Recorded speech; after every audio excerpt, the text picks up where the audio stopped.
I'm perfect for you. If you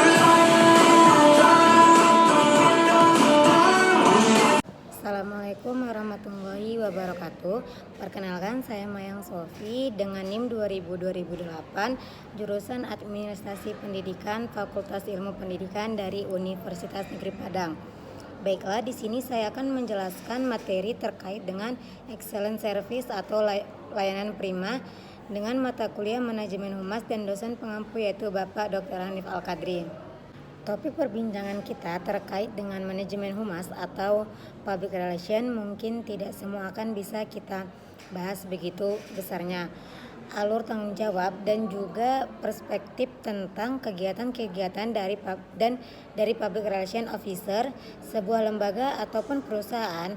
Nah, salah satu kunci dari kegiatan manajemen humas atau para PR dari PR organisasi ataupun perusahaan dari public relationnya adalah memberikan layanan prima. Jadi kita hanya sekedar layanan, bukan hanya sekedar layanan, tetapi memberikan layanan prima kepada seluruh stakeholder, seluruh pelanggan atau klien atau mereka yang terbaik maupun dari internal apalagi eksternalnya setiap perusahaan dan juga ataupun organisasi.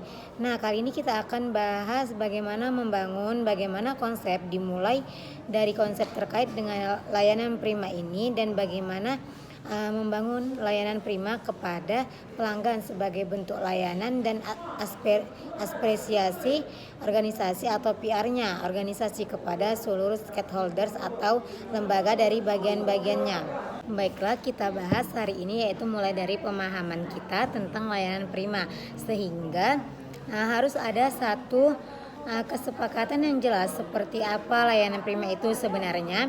Kemudian nanti ada satu konsep yang saya ambil dari beberapa pakar terkait dengan keseragaman dalam tataran pelaksanaan oleh sebagian besar lembaga ataupun organisasi, khususnya perusahaan penghasil produk yang ada pada sebuah lembaga.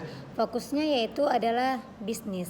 Mereka menjalankan konsep sebagai bentuk dari tataran pelaksanaan layanan prima oleh perusahaan besar sebagai sebuah organisasi bisnis. Kemudian nanti kita akan lihat bagaimana sebenarnya manfaat dan tujuan dari layanan prima ini. Ada juga ada yang ngasih tolak ukur jika kita meyakini bahwa itu adalah layanan prima atau bukan. Dan kalau kita harus lihat sebagaimana, coba kita cek, kita lihat hampir seluruh hotel berbintang. Kenapa begitu mahal? Misalnya hotel berbintang 5 ini, karena dibeli itu bukan hanya sekedar fasilitasnya, tetapi adalah layanan prima dari hotel yang bersangkutan.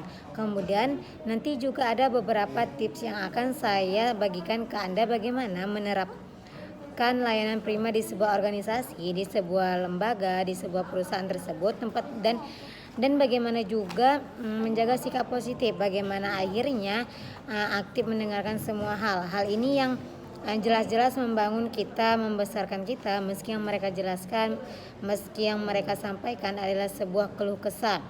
Artinya yaitu kita harus menerima sangat baik karena mereka juga mendapatkan atau mau bekerja sama dengan kita. Itu juga tidak mudah dan tidak mudah untuk kita terapkan di sebuah perusahaan ataupun lembaga. Baiklah, ada istilahnya mengenai tingkat kepuasan satisfaction para pelanggan. Jadi untuk sampai pada tahap puas, untuk tidak gampang, jadi tujuan yang disebut dengan excellent service atau layanan prima berarti sebuah usaha yang kita lakukan dengan amat sungguh-sungguh sebaik mungkin pada taraf paling tinggi ini, tidak main-main didesain sedemikian rupa. Sampai para pelanggan, sampai orang-orang kita masukkan, sampai pihak-pihak yang kita maksudkan yang punya kaitannya dengan perusahaan ataupun lembaga atau bahkan organisasi atau juga instansi kita yang merasa puas sejatinya harus mampu menjawab keinginan mereka, hasrat dan keseluruhan pertanyaan dari para konsumen dengan etika dan juga berdasarkan asas komunikasi. Fokus utama di sini peran dari PR-nya lembaga, khususnya lembaga bisnis. Apa sebenarnya keuntungan dari layanan prima ketika kita berikan kepada konsumen, kepada para pelanggan, kita kepada seluruh umat manusia atau bahkan lembaga lain atau manusia-manusia personal lain, instansi lain di luar organisasi kita. Tetapi ada juga keterlibatan, ada kondisi yang saling menguntungkan tentang keberadaan mereka, bahkan kepada orang-orang yang ada di dalam instansi sekalipun ketika layanan prima ini diberikan atau dimanfaatkan, dan tujuannya ini menjadi bagian lain yang juga harus dijawab oleh lembaga, khususnya yaitu bagi mereka-mereka yang kita sebut sebagai public relation officer-nya lembaga tersebut. Yang pertama yaitu layanan prima atau excellent service. Ketika diberikan memang banyak sekali manfaat untuk sebuah lembaga itu sendiri. Bahkan dari sisi material pun nggak bisa kita hitung karena sekali orang merasa dijamin atas layanan tadi. Apalagi kita bahas dari sisi yang tiga yang disampaikan oleh Nina tadi. Yang kedua, fungsi untuk menjalankan berbagai fungsi. Jadi manfaatnya untuk menjalankan dan memanfaatkan berbagai fungsi layanan, mulai dari fungsi komunikasi, fungsi ekonomi, dan juga fungsi penilaian dan lain sebagainya. Yang pertama itu fungsi ekonomi. Besarnya ini adalah layanan prima sebagai sebuah usaha untuk menyampaikan informasi terkait produk, terkait jasa kita punya, terkait apapun yang ingin kita sampaikan kepada para pelanggan. Yang kedua yaitu layanan prima itu bermanfaat untuk menjalankan fungsi ekonominya dengan layanan yang baik, dengan layanan yang bagus dan kondisi excellent tadi. Maka bisnis atau usaha yang akan kita lakukan semakin untung, semakin bagus karena sekali orang merasa puas, maka selamanya mereka akan menjadi pelanggan tetap kita. Kemudian yang terakhir yaitu fungsi persaingan. Jadi layanan prima dapat berfungsi sebagai tolak ukur untuk persaingan. Bahkan beberapa ada yang mengandalkan kualitas layanan dibanding dengan kualitas itu sendiri. Jadi layanan kadang diperlukan kepada mereka. Selanjutnya itu ada tujuan dari layanan prima itu. Yang pertama yaitu memberikan kepuasan atau tingkat kepuasannya di luar biasa kepada keseluruhan pelanggan, khususnya yaitu pelanggan atau mereka memang terlibat secara langsung dengan pengurusan. Kemudian yang kedua tujuannya yaitu memberikan kepercayaan. Artinya di sini mereka merasa nyaman sekali, mereka merasa dilayani seumur hidup. Kadang-kadang mereka akan bisa percaya kepada kita. Kemudian yang ketiga yaitu sebagai upaya kita sebagai perusahaan ataupun lembaga, organisasi untuk menjaga loyalitas para pelanggan dan tingkat retensi konsumen. Kemudian yang keempat tujuannya yaitu membantu para konsumen dalam mengambil keputusan saat bertransaksi. Kemudian tujuan yang kelima mempermudah para konsumen. Jadi kita membantu para konsumen, para layanan kita, para langganan kita untuk memahami produk yang kita jual. Dan yang terakhir yaitu tujuannya menghindari adanya penyalahgunaan wewenang kepada konsumen. Karena apa? Ketika memberikan layanan prima, maka pelanggan adalah raja, bukan kita. Jadi di sini kita nggak bisa semena-mena karena setiap waktu ketika mereka komplain kita harus siap memberikan jawaban terbaik, memberikan layanan terbaik kepada mereka.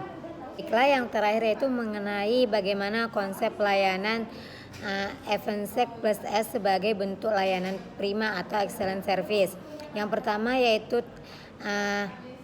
etiket ini nggak bisa, tidak harus, wajib. Artinya apa? Yaitu di sini sikap yang harus diterapkan ketika kita menemui pelanggan, memberikan layanan, jangan seperti raja, tapi kebalikan pelanggan adalah raja.